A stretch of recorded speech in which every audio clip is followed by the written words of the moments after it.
चंद्रनिभापालसेन्द्रगन्माता गुहजन्मभू देवी श्रीदण्डनीतिस्ता दहराकाशरूपिणी प्रतिपन्मुखराकान्तादिमण्डलपूजिता कलाप्रिया कलानादा काव्यालापा विनोदिनी सचामर रमावाणी सभ्य दक्षिण से महाबालगोपविदा सर्वान्यंग शासनम श्रीचक्रराजनिलया श्रीमत्त्रिपुर सुंदरी श्री शिवा शिवशक्तैकरूपिणी ललिताम्बिका एवं श्री ललिता देव्या नाम्ना सहस्रं जगु इति श्री ब्रह्मांड पुराणे उत्तरखंडे श्री हयग्रीवागस्त्य संवादे श्री ललिता रहस्य नाम सहस्रस्तोत्र कथनं ममदीयोऽध्यायः। श्री माता श्री महाराज की श्री माता श्री महाराज की श्री माता श्री महाराज की जय श्री श्यामलांबा तल्ली की श्री देवी।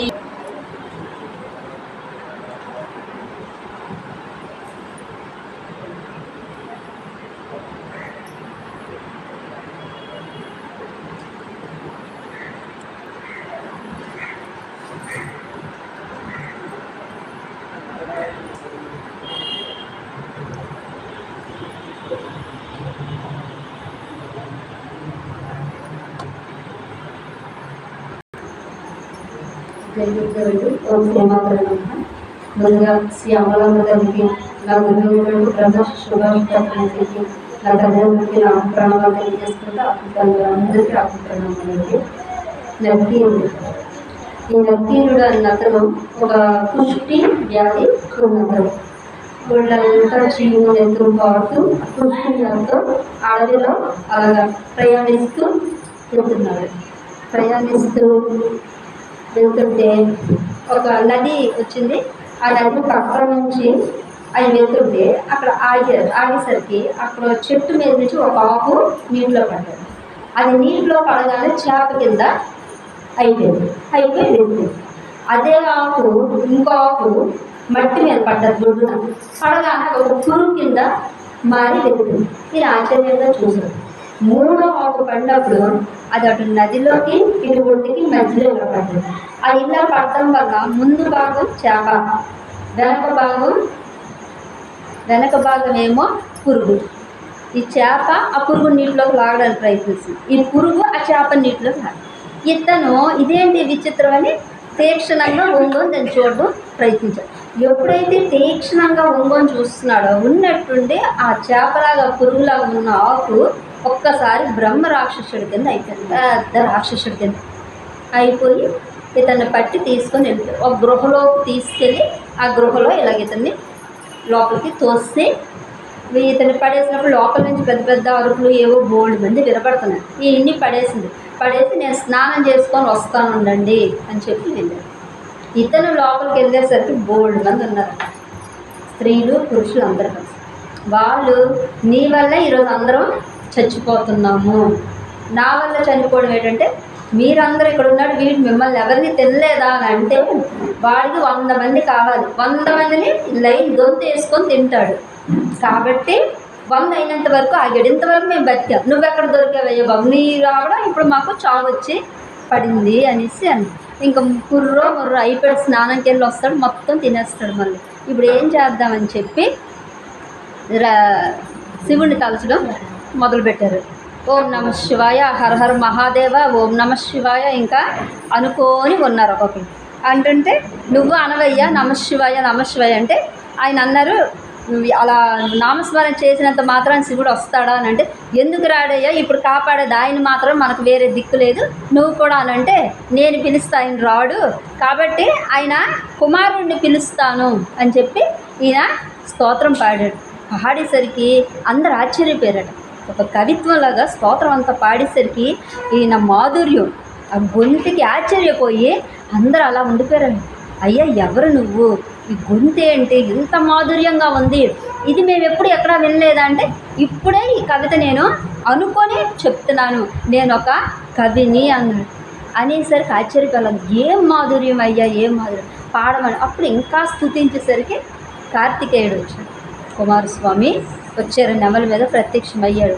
ప్రత్యక్షమయ్యగానే ఎందుకు నన్ను తలుచుకున్నావు, ఏమైందని అంటే, ఇలాగ ఒక రాక్షసుడు మమ్మల్ని తీసుకొచ్చాడు, మేము అందరం చనిపోబోతున్నాం, మమ్మల్ని ఎలా అయినా కాపాడమని ప్రార్థించారు. వాళ్ళు ప్రార్థన విని ఆయన ఎంత సైన్యాధ్యక్షుడు, దేవతలందరికీ రాక్షసులను ఎంతమంది చంపిస్తాడో ఈడో పెద్ద లెక్కేటి, త్రిశూలంతో ఒక్క దెబ్బ కొట్టేసి వాడు మరణించాడు. మరణించగానే ఈయన అడిగాడు, ఎంత మంచి గాత్రం అయ్యా అనేది, నీ గొంతు విని దిగొచ్చేసాను నేను, అంత అద్భుతంగా పాడావు, ఎంత మంచిది కవిత ఇప్పటికిప్పుడే అల్లుకొని పాడావు, నీకు ఈ కుష్ఠరోగం ఏంటి అని అడిగితే ఆయన చెప్పాడు, నాయన మీ తండ్రి గారు ఇచ్చిందే ఇది, మీ తండ్రే ఈ శాపం నాకు ఇచ్చారు అని అంటే, ఏం చేసావు నువ్వు అని అంటే, అప్పుడు కథ చెప్పడం మొదలు పెడతాను. నేను పాండ్యరాజు ఆస్థానంలోని ఒక పండితుడిని. ఈ పాండ్యరాజుకి ఏంటంటే అగస్త్య మహాముని ఒక పీఠం ఇచ్చాడు, రత్నాలతో ఉన్న ఒక పీఠాన్ని ఇచ్చాడు. ఆ పీఠం కొన్ని ఇదేంటంటే ఒక్కరు కూర్చుంటే అంతే ఉంటుంది, ఇద్దరైతే పెరుగుతుంది, ఎంతమంది అయితే అంతమంది ఆ పీఠంలో సరిపోతారు. అప్పటికి 11 మంది పండితులు ఆ పీఠాన్ని అధిష్ఠించారు, ఇతను 12వ వాడు. అయితే ఇతను ఎక్కిన దగ్గర నుంచి ఎవరిని రానిచ్చేవాడు కాదు.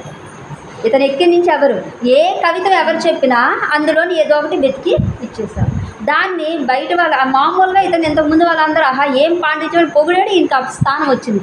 ఈ నెక్స్ట్ వచ్చే వాళ్ళు ఎంత మంచి పాండిత్యం చెప్పినా అందులో ఏదో ఒకటి వెతికగానే అక్కడ ఉన్న వాళ్ళు అనేవారట, ఆహా ఎంత బాగా పట్టేవయ్యా నువ్వు అని. అదేదో గొప్ప అనుకో, లోపల మనిషికి అహంకారం చేరిపోయి ప్రతి ఒక్క పండితుల్లోని ఏదో ఒకటి వెతికి ఆ స్థానాన్ని మాత్రం ఎవరికి మరి ఇవ్వనివ్వలేదు. ఇతను ఉండిపోయాడు అక్కడ. ఆ ఉండిపోయిన అప్పుడు ఆ ఊర్లో ఇదివరకు ఒకసారి మీకు చెప్పాను నేను, ఆ ఊర్లోని ఒక శివభక్తుడు, శివాలయ అర్చకుడు అతను. ఆ గ్రామంలో అంటే ఇది రాజు ఎన్నో గ్రామాలు చుట్టుపక్కల ఉంటాయి కదా, అందులో ఒక గ్రామంలోని ఈ వర్షాలు లేక పంటలు లేక ఆ క్షామంలో ఏర్పడి అందరూ ఆ ఊరు విడిచిపెట్టి వెళ్ళిపోయారు. వాళ్ళకి మరి ఇంకో లేదు, అందరూ ఊరు విడిచి వెళ్ళిపోయినప్పుడు వాళ్ళకి ఎన్ని పట్టుకెళ్ళరు సామాన్లు పట్టుకొని అలాగే. ఈ శివాలయంలో ఉన్న ఈ అర్చకుడు మాత్రం ఉండిపోయాడు. నేను కూడా వెళ్ళిపోతే నీకెవరు భోజనం పెడతారు, అందరికీ ఇచ్చే శివుడే, కానీ ఆయన శివుడిని అంత దీనిగా కొలుస్తారు, నేను కూడా వెళ్ళిపోతే నీకెవరయ్యా భోజనం పెడతారు, కాబట్టి నేను ఇక్కడే ఉంటానని ఆయన ఉండిపోయి ఆయన దగ్గర ఏది ఉంటే అది పెట్టేవాడు. కొన్ని రోజులకి అక్కడ ఆయనకి ఏటి లేని పరిస్థితి వచ్చేసింది. అవి వచ్చేసి ఇగో నువ్వు ఏమి ఇవ్వకపోయావనుకో నాకు తిండి ఉండదు, నీకు తిండి ఉండదు, నాకు లేదు, నీకు ఏడు పెడతాను నేను, కాబట్టి నువ్వు ఏదో ఒకటి చేసి నాకు ఇచ్చేయి. సాక్షాత్ పరమేశ్వరుడు వచ్చి కవిత రాసి ఇచ్చాడు. ఇది పట్టుకొని రాజుగారి దగ్గరికి వెళ్ళి ఇది చదువు, నీకు డబ్బు ఇస్తారు, నగలు ఇవి ఇస్తారు, అది పట్టుకొని రా అనేసరికి కాసులన్నీ ఇస్తారంటే పాపం వెళ్ళాడు. వెళ్ళి ఇతను అర్చకుడు మామూలుగా, ఆయన పండితులు కవితలు వెళ్ళాడు, అది చదివాడు. చదవగానే అక్కడ ఉన్నది నక్కి వెంటనే అడిగాడు, స్త్రీకి సహజంగా అంటే ఇప్పుడు శరీర సుగంధం వేరు, ఈ కురులకి సహజ సిద్ధమైన సుగంధం ఉంటుంది అని రాసి ఉంది అందులో. స్త్రీకి ఎక్కడైనా సహజంగా ఎందుకు ఉంటుంది అయ్యా సుగంధం, నువ్వేమైనా తలకు రాసుకుంటే వస్తుంది సుగంధం, సహజ సిద్ధమైన సుగంధం ఉండడం ఏంటి నువ్వు చూసావా? ఇతను బ్రాహ్మణుడు, వివాహం లేదు, ఏమీ లేదు, ఎలా చెప్తాడు? అయ్యా నేను రాయలేదు, శివుడు రాసిచ్చాడు. ఎవరు నమ్ముతారు శివుడు రాసిచ్చాడు అని అంటే? ఆయన పండితుడు మహా ప్రశ్నలు చేసరికి బెక్కపోయి పాపం తలదించుకొని వచ్చేసాడు. వచ్చి ఈ లింగం దగ్గర కూర్చొని, నువ్వు నాకు ఇంత పెట్టకపోయినా సరే అక్కడికి వెళ్ళి ఎన్ని తిట్లు తినేటట్టు చేసావంటే అన్ని చేసావు, ఇలాంటిదా రాసిస్తావు నాకు కవిత, ఎక్కడైనా స్త్రీకి సహజంగా వస్తుందా సువాసన, ఇలాంటిది రాసంటే నేను రాసిచ్చింది కరెక్టే, నిన్ను ఎవరు ఇలా అడిగారు అని అంటే, ఇలా నక్కీరుడు నన్ను అడిగాడు అని అడిగితే పద నేనే వస్తా. తర్వాత రోజు సభలోకి పరమేశ్వరుడు ఒక మామూలు బ్రాహ్మణ అవతారంలో వచ్చాడు ఇతనితో పాటు. లోపలికి వచ్చేసరికి అది తేజస్సు మామూలు తేజస్సు ఏంటి, అందరూ చూస్తున్నారట, ఎవరి వ్యక్తి ఇంత తేజస్సుతో ఉన్నాడని విప్పారకంట చూస్తున్నారు. అతను లోపలికి ప్రవేశించాడు. ఆయన అడిగాడు, ఈయన చెప్పిన దాంట్లో తప్పే ఉంది కవిత్వంలో అని అడిగాడు. నక్కీరుడు అడిగాడు, ఏం తప్పు కాదా, స్త్రీకి పురులు సహజ సిద్ధంగాను సువాసన రావడం ఏంటి, ఎక్కడైనా ఉందా ఇది అని అంటారు. ఎవరైనా చూసారా? నేను చూశాను అన్నాడు అతను. ఎవరు? సాక్షాత్ పరమేశ్వరుడు. నేను చూసా, పార్వతీమాతకి పురులు సహజ సిద్ధమైన సుగంధ భరితంగా ఉంటుంది ఆమె, నేను రోజు చూస్తున్నాను, ఆ సుగంధాన్ని నేను పీలుస్తున్నాను అనేసి అంటాడు. అంటే నీవు చెప్తే మేము నమ్మాలా? నమ్మలే. ఈయన వెంటనే పరమేశ్వరుడు ఇప్పుడు తను నిరూపించుకోవాలి కాబట్టి ఎలా ఉంటాడో ఆ నిజస్వరూప దర్శనం ఇచ్చాడు అక్కడ సభలో. ఇవ్వగానే అందరూ ఆశ్చర్యపోయి కూర్చొని దండం పెట్టాడు. నక్కీరుడు మాత్రం అప్పటికీ లొంగలే. లొంగలేదు. నువ్వు చెప్తుంది నిజమని మాకెలా తెలుస్తుంది? మేము చూడలేదుగా అంటే సాక్షాత్ శివుడు వచ్చి పార్వతీమాత కురులకు సుగంధభరితమైన వాసన వస్తుందని చెప్పినా ఈయన నమ్మలేదు. వ్యతిరేకంగానే శివుడిని కూడా వ్యతిరేకించాడు. శివుడు కోపం వచ్చాడు. నీవు భగవంతుడిని చూసావా అంటే లేదన్నాడు. అయితే ఆయన లేడా అని అడిగాడు. నువ్వు ఎప్పుడైనా గాలిని చూసావా? అయితే లేదా? అది శ్వాస తీసుకుంటున్నాక నువ్వు ఎప్పుడైనా సుగంధభరితమైన వాసన చూసావు కానీ కంటితో చూడలేదుగా. వాసన ఎక్కడ తెలుస్తుంది? ముక్కుకు తెలుస్తుంది. అయితే ఆ వాసన ఉన్నట్ట లేనట్ట అంటే నీ కంటికి ఏది కనబడుతుందో అది ఉన్నట్టు, నీ కంటికి కనబడింది లేదు అని నీవు అనుకుంటున్నావు. కానీ పార్వతీదేవికి సహజంగా ఆ కురులకు సుగంధభరితమైన వాసన వస్తుంది. నేను ఏ అహంకారం అయితే నీవు చూపించావు, సాక్షాత్ శివుడిని కూడా నీవు ధిక్కరించి మాట్లాడావు కాబట్టి నీ కుష్ఠు రోగం వచ్చు కాక. అప్పుడు అహంకారం అంతా కిందకి దిగిపోయి అప్పుడు పాదాల మీద పడి ప్రాధేయపడ్డాడు. నాకు ఎలా అయినా ఇచ్చాడు. నువ్వు కైలాసాన్ని దర్శనం చేసిన తర్వాత నీ కుష్ఠు రోగం పోతుందని చెప్పి శివుడు మాయైపోయాడు. ఈ పూజారికి రాజు వరహాలు ఎవరు సాక్షాత్ ఈయన వల్ల అందరికీ దర్శనం అయిపోయి శివ దర్శనం. ఒక మహానుభావుడిని పట్టుకుంటే ఆ మహానుభావుడి వల్ల మిగతా వాళ్ళందరూ తరించిపోతారని ఇది అందరికీ శివ పరమాత్మ దర్శనం అయిపోయింది. ఆయనకి ఎంతో వరహాలు ఇస్తే ఆయన వెళ్ళిపోయాడు. ఇప్పుడు ఈయన పరిస్థితి, ఇప్పుడు ఈ కుష్ఠు రోగంతో కైలాసాన్ని బయలుదేరాడు. ఆ వెళ్తున్న మార్గంలో ఇది జరిగింది. ఇప్పుడు కార్తికేయుడికి చెప్పాడు, నన్ను కైలాసం వరకు నీవు దించితే నేను అక్కడ శివ దర్శనం చేసుకుంటానంటే అప్పుడు కార్తికేయుడు చెప్తాడు, నా తండ్రి యొక్క ఆంతర్యం నీవు అర్థం చేసుకోలేదు. నీవు కైలాసం అని అంటే ఆ కైలాసం కాదు, ఇప్పుడు మన ఆంధ్రాలో ఉన్నటువంటి శ్రీకాళహస్తిని దక్షిణ కైలాసం అని పిలుస్తారు. ఆ కైలాసాన్ని నీవు దర్శనం చేసుకుంటే చాలు అని చెప్పి కార్తికేయుడు తీసుకొచ్చి అక్కడ కాళహస్తిలో ఆయన్ని విడిచిపెడితే అక్కడ ఉన్న ఆ సువర్ణ నదిలో స్నానం చేస్తే వెంటనే కుష్ఠు రోగం అంతా కూడా ఆయనకి పోయింది. అంటే ఒక పండితుడికి ఒక చిన్న అహంకారం వస్తే ఎక్కడికి దారి తీసిందో ఈ కథ చెప్తుంది. సో పరమేశ్వరుడు అనుగ్రహం అలా ఉంటుంది. జై శ్రీకృష్ణ. ఓం శ్రీ పరమాత్మనే నమః. ఓం శ్రీ పరమాత్మనే నమః. శ్రీమద్భగవద్గీత తృతీయోధ్యాయః కర్మయోగః. శ్రీ భగవాన్ ఉవాచ.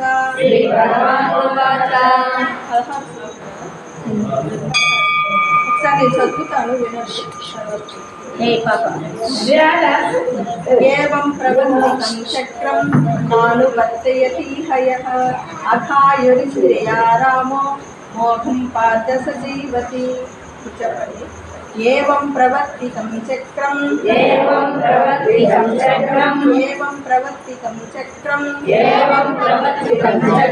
నానువర్తయతి హయః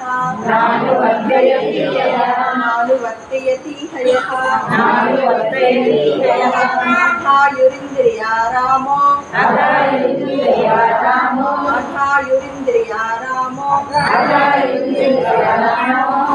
పార్థ సజీవతి.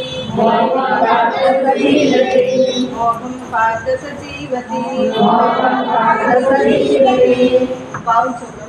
ఓ అర్జున, ఇట్లు పరంపరాగతముగా కొనసాగుతున్న సృష్టి చక్రమునకు అనుకూలంగా ప్రవర్తింపన వాడు అనగా తన కర్తవ్యములను పాటించక ఇంద్రియ సుఖలోలుడైన వాడు పాపి. అట్టి వారి యొక్క జీవితము వ్యర్థం. అంటే ఇట్లు ఈ విధంగా కొనసాగుతున్నటువంటి చక్రం ఏదైతే ఉందో నేను చెప్పుకున్నాం. ఏంటది? ప్రాణులన్నీ దేని నుంచి? అన్నం నుంచి. మన ఫుడ్ అనేది ఉంటేనే కదా ప్రాణులు తర్వాత ఉత్పత్తి అయ్యేది. ప్రాణులన్నీ అన్నం నుండి జరిపించడు. అన్నోత్పత్తి వర్షము నుండి. ఈ వర్షాలు దేని నుంచి?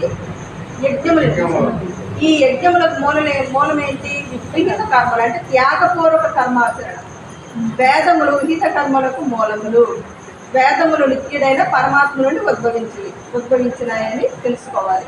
అందువల్ల సర్వవ్యాపియు అవ్యయుడునైన పరమాత్మ సర్వదా యజ్ఞముల యందే ప్రతిష్ఠితుడై ఉన్నాడు. అంటే యజ్ఞములు ఖచ్చితంగా ఆచరించాలి. అంటే యజ్ఞము అంటే ఏంటి? యజ్ఞము అంటే సంపూర్ణ కృతజ్ఞతాభావమే యజ్ఞం. కృతజ్ఞతాభావం. అయితే ఇప్పుడు మనమందరం కర్మల్లో ఉన్నాం అంతే కదండి. ఎందుకంటే కర్మ అధికారులు మనం అంతే కదా. ఎందుకనంటే ఈ కర్మాధికారులు మాత్రం ఈ చక్రాన్ని ఖచ్చితంగా నిర్వర్తించాలి. ఇప్పుడు మనం దేన్ని వదులుకున్నాం? ఇంద్రియాలను మనం వదిలి చేసుకున్నామా? ఆసక్తిని వదులుకున్నామా? ఏదీ లేదు. కాబట్టి కర్మ అధికారులు కాబట్టి మనం ఈ చక్రాన్ని ఖచ్చితంగా నిర్వర్తించాలి. అదే స్థితప్రజ్ఞుడు అనుకోండి. స్థితప్రజ్ఞుడు అంటే ఎవరు? సమస్త కోరికల్ని త్యజించినవాడు, ఆసక్తిని వీడినవాడు, తన ఇంద్రియముల్ని మనస్సుని తన వశంలో పెట్టుకునేవాడు. అవి ఎలా పరిగెత్తుతున్నా పరిగెత్తును, వాటిని కంట్రోల్లో పెట్టుకునేవాడు, కంట్రోల్ వశం పెట్టుకునేవాడు. అలాంటి స్థితప్రజ్ఞుడు ఈ చక్రాన్ని నిర్వర్తించకపోయినా, ఈ కర్మల్ని ఆచరించకపోయినా అతనికి వచ్చే నష్టము లాభము ఏమీ లేదు. ఆయన కర్మలు అసలు చెయ్యక్కర్లేదు ఆయన. కానీ ఒకవేళ వాళ్ళ ప్రారంభ కర్మల వల్ల చేసిన స్థితప్రజ్ఞుడు లోకహితం కోసం, లోకక్షేమం కోసం వాళ్ళు చేస్తారు స్థితప్రజ్ఞుడు. కాబట్టి మనం అందరం కర్మాధికారులం కాబట్టి ఇంకా మనం ఈ చక్రాన్ని మనం ఖచ్చితంగా కొనసాగించాల్సిందే. అయితే యజ్ఞము అంటే ఇప్పుడు చెప్పుకున్నాం ఏంటి? సంపూర్ణ కృతజ్ఞతాభావమే యజ్ఞం. అంటే మాతృదేవోభవ, పితృదేవోభవ, ఆచార్య దేవోభవ, అతిథి దేవోభవ. తల్లి జన్మనిస్తుంది అంటే ఒక జీవి ఇంకొక జీవిని జన్మనిస్తుంది అని అంటే మరణానికి కూడా సిద్ధపడి తల్లి మనకు జన్మనిస్తుందండి. ఎస్, నేను ఇంకా సాగో రేవో అంతే కదా. ఇప్పుడు న్యూస్ పేపర్ల టీవీలో చాలా చూస్తున్నాను, బిడ్డను ప్రసవించి తల్లి ముందుకే అంటే తను చావు కూడా సిద్ధపడి మనకు జన్మనిస్తుంది. కృతజ్ఞతాభావం చూపిస్తామా లేదా? ఒకసారి మనం ఆలోచించుకోవాలి. తండ్రి తను బయట తిరుగుతాడు, ఎన్నో ఆశలు ఉంటాయండి వాళ్ళకి, కానీ పిల్లల కోసం అన్నీ త్యాగం చేస్తూ ఉంటారు. సమస్తము అసలు పిల్లల జీవితం తన వెన్నుముకగా తన ఉండి నిలబెడతారు పిల్లలు. అది తండ్రి. కృతజ్ఞతాభావం ఉందా లేదా? ఎంతసేపు మా అన్నయ్య అంటే మా అమ్మకి ఇష్టం, అంత ఇచ్చింది కాబట్టి అంతే, నేనంటే ఇష్టం లేదు. మనకి జన్మనిచ్చారండి, అది చూడండి ముందు. ఈ మానవ జన్మ మనకి ఎవరి వల్ల వచ్చింది?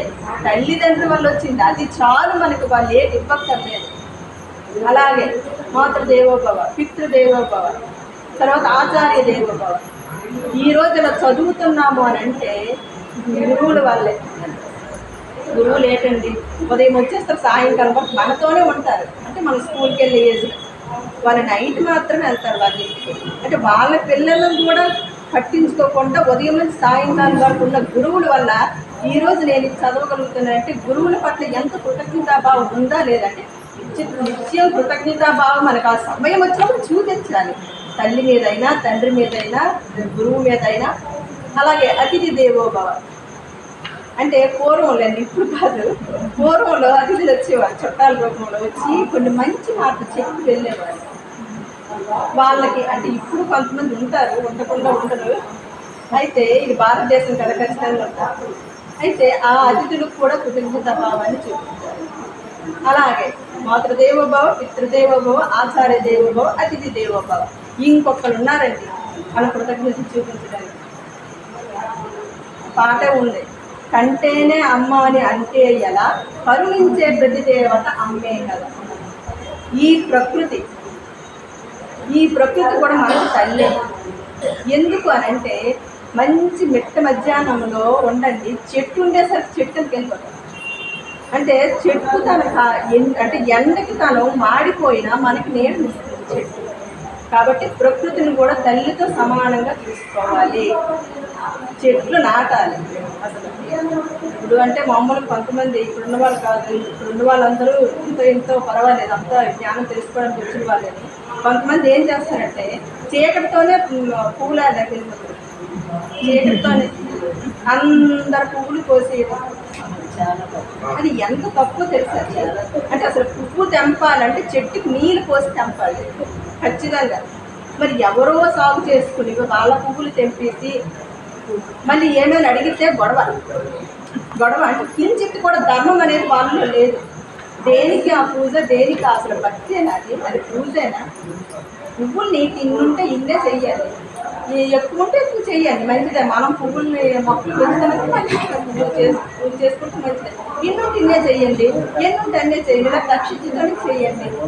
ఇంకా కావాలంటే ఇంకా అవి కూడా లేకపోతే కరుణ అనే పువ్వుతో చెయ్యండి పూజ, దయ అనే పువ్వుతో చెయ్యండి పూజ. అది కావాలి, భగవంతుడికి భావం కావాలి.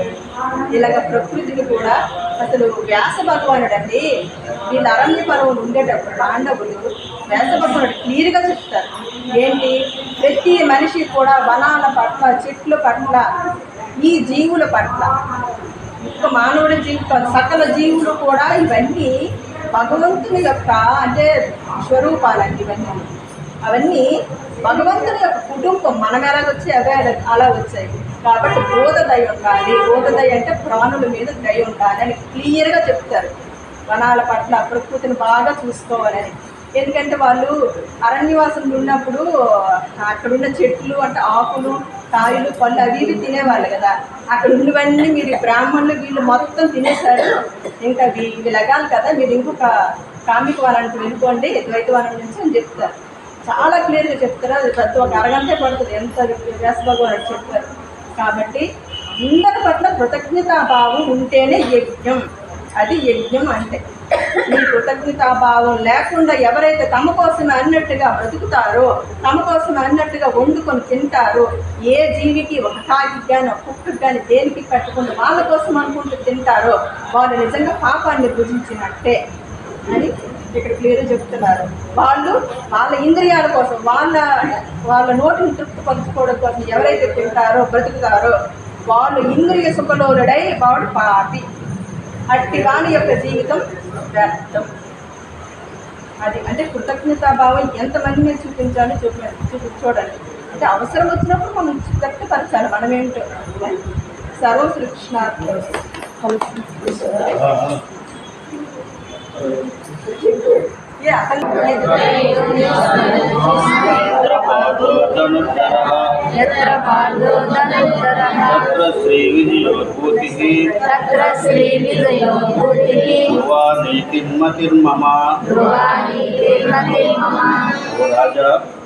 యోగీశ్వరుడైన శ్రీకృష్ణ భగవానుడును గాంధీవ ధనుర్ధారి అయిన అర్జునుడును వంటి చోట సంపదలను, సర్వ విజయములను, సకల ఐశ్వర్యములను, సుస్థిరమైన నీతియు ఉండనని నా నిశ్చితాభిప్రాయం. సర్వం శ్రీకృష్ణార్పణం అని సంజయుడు ధృతరాష్ట్రుడితో చెప్తున్నాడు.